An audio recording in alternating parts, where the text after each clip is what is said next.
Carl Stobie, performing the Sarabande slow and stately from the Partita No. 1 in B minor, BWV 1002. You're listening to Winnipeg's Classic 107. My name is Simon Rusnak. The Manitoba Chamber Orchestra is encouraging audiences to live the music in their upcoming season, featuring local heroes, returning faves, and bold innovators. 8 concerts staggered between the fall and spring have recently been announced. To hear more, MCO Executive Director Sean McManus has returned to the show. Hey, Sean. Morning. Great to have you back. When you were last in, you sort of teased the 2024-25 season lineup was coming. Mm-hmm. It's out now. How you feeling about it? Yeah, it's a little nerve-wracking this week, but very exciting. Very exciting to get it out and see people responding, and happy to be able to talk about it. And so, yeah, we're thrilled. All right, so let's get into it then. The first of the performers is indeed one of those bold innovators, one who challenges and informs while also absolutely captivating with their stunning voice. Baritone Jonathan Adams opens the MCO season. Yeah, we're really, really excited to be working with Jonathan. This is a really thoughtful program that they've put together with new music by Jessica McManus that's going to be arranged for the orchestra. So some work that they've done together, but heard with orchestration for the first time, and video artist Tyson Houseman. And yeah, Jonathan, audiences, some folks here will have been able to see Jonathan before. Most recently, just in a virtuosi concert at the Art Gallery that was just absolutely breathtaking, and such a thoughtful artist, such an incredible, just gorgeous, nuanced, emotive performer, and it's a really thoughtful program. I think it's gonna be a really moving night.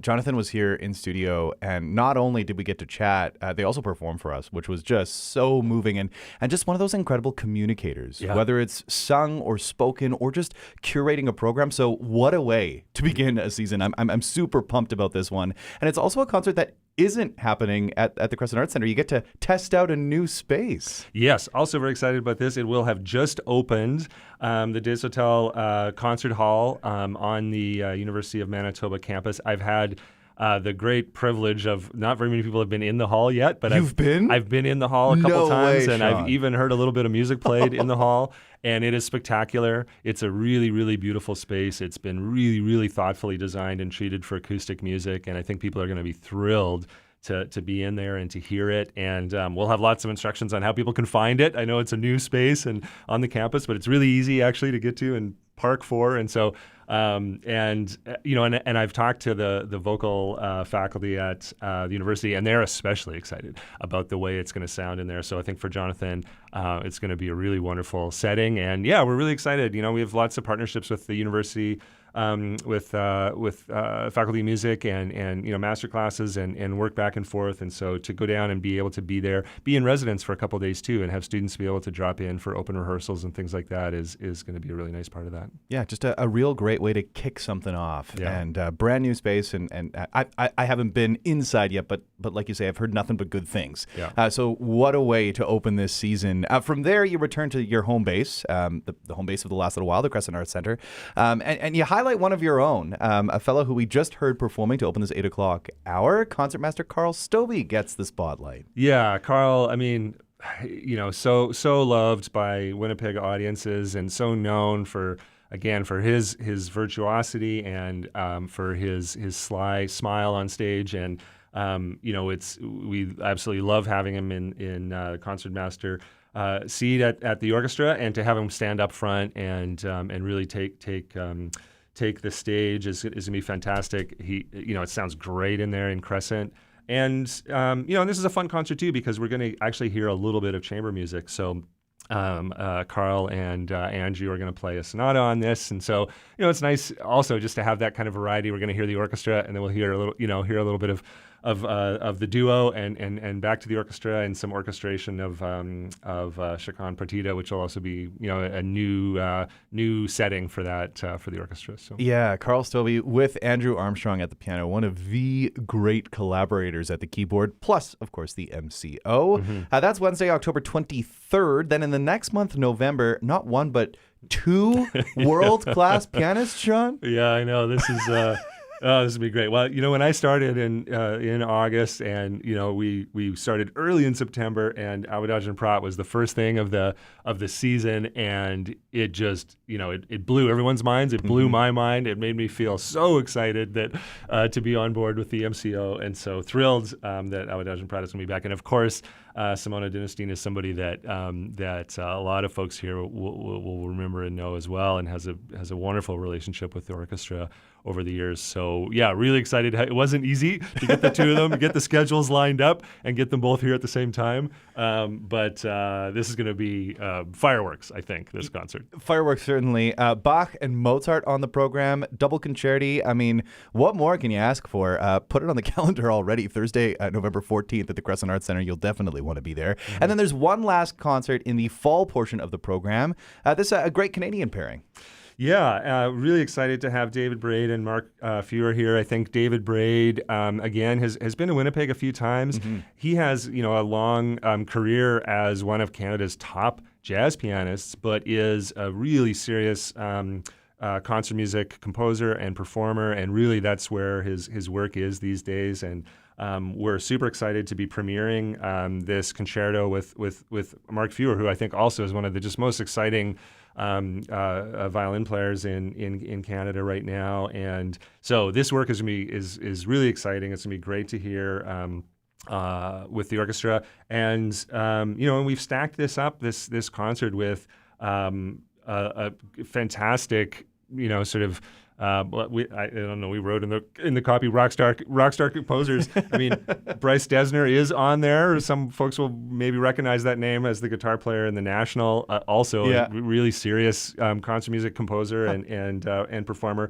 But Steve Reich and Jesse Montgomery, who the audiences who we've come to know, and classical audiences saw Jesse win the Grammy Award for classical composition this year. So, really exciting collection of music to put around David and Mark as well. Yeah, and like you say, I mean, this just sounds like one of those eclectic shows in the best sense. And David Braid, one of those composers who kind of takes everything in and then produces something totally unique. We've had him in studio before to chat.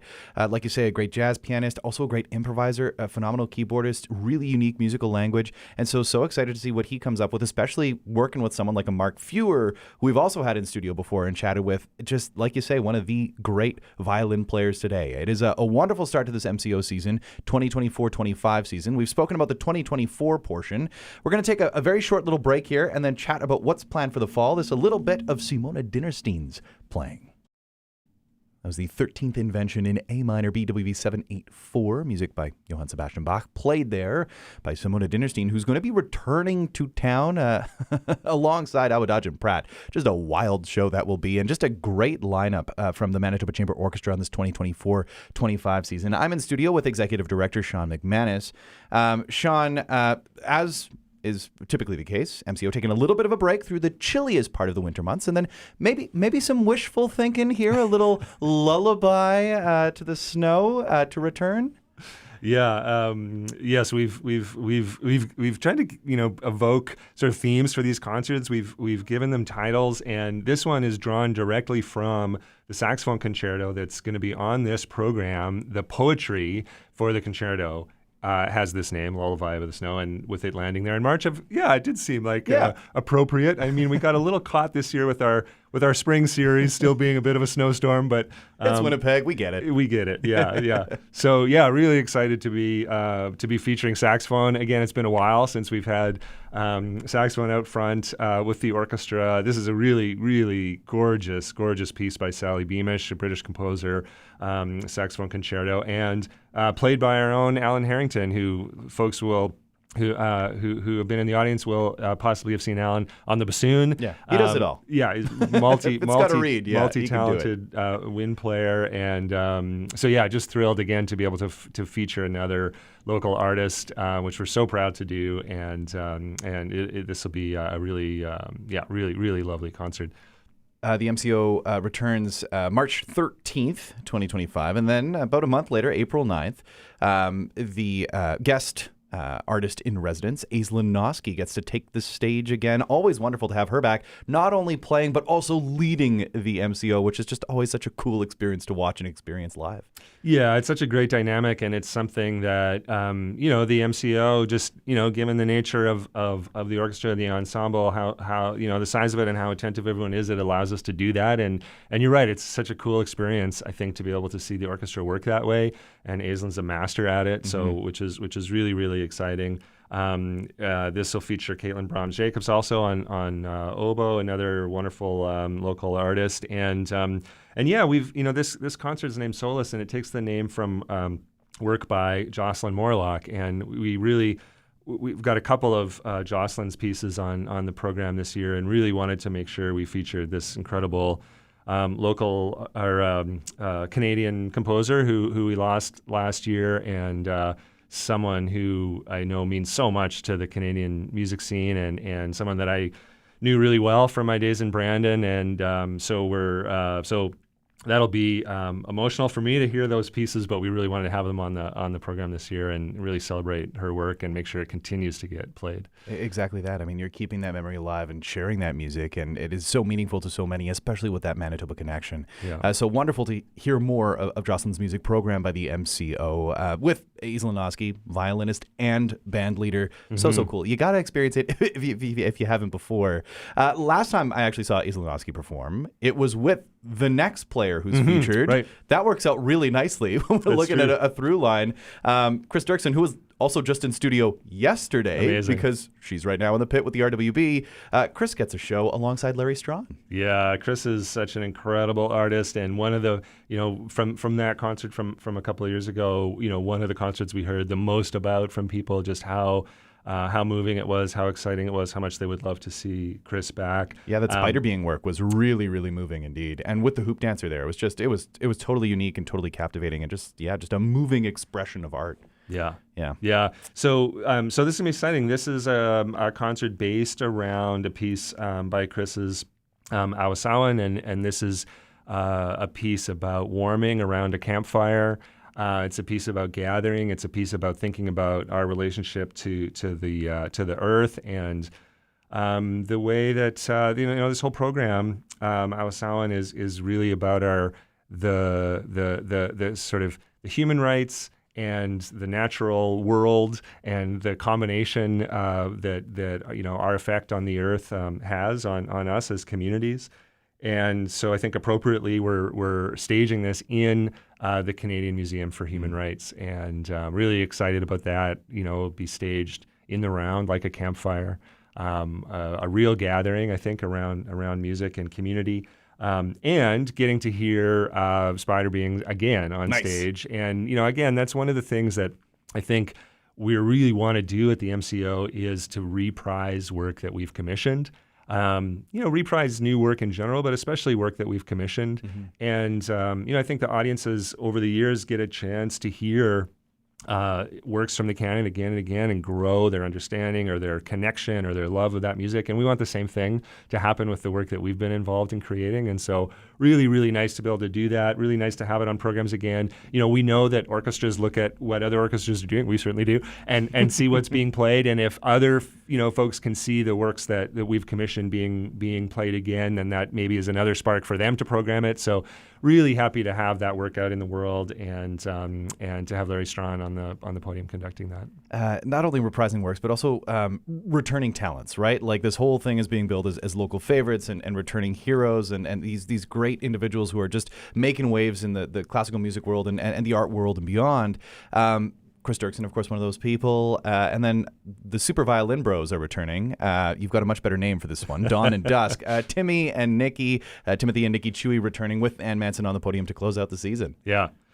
Again, fireworks, I think, and we, thinking about this Bach concerto for two violins that they're going to play, and like what better in terms of that sort of the tension and the dialogue and the excitement of that piece than to have two siblings play it, right? I think that you just kind of can't beat that dynamic. So really excited to have the Chewy brothers back again.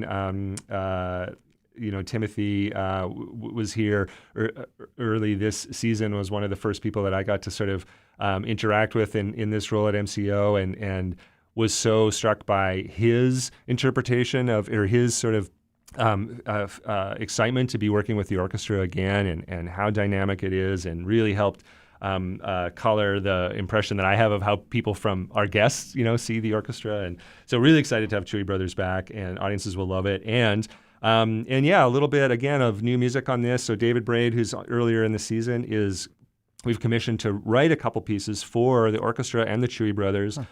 For the same kind of style and setting of the Bach. And so he's going to be sort of writing kind of, variations inspired by, and we're going to play those in between the movements of the Bach. So we get a little bit of old meets new in that setting as well, and really excited to hear that new music. Well, congrats on a pretty wild season. I'm very pumped about this one. The announcement came out, and immediately I was like, all right, we got to get on and we got to talk about what the MCO's got planned for the 2024-25 season. A real slick look to the brochures and everything that are starting to pop out.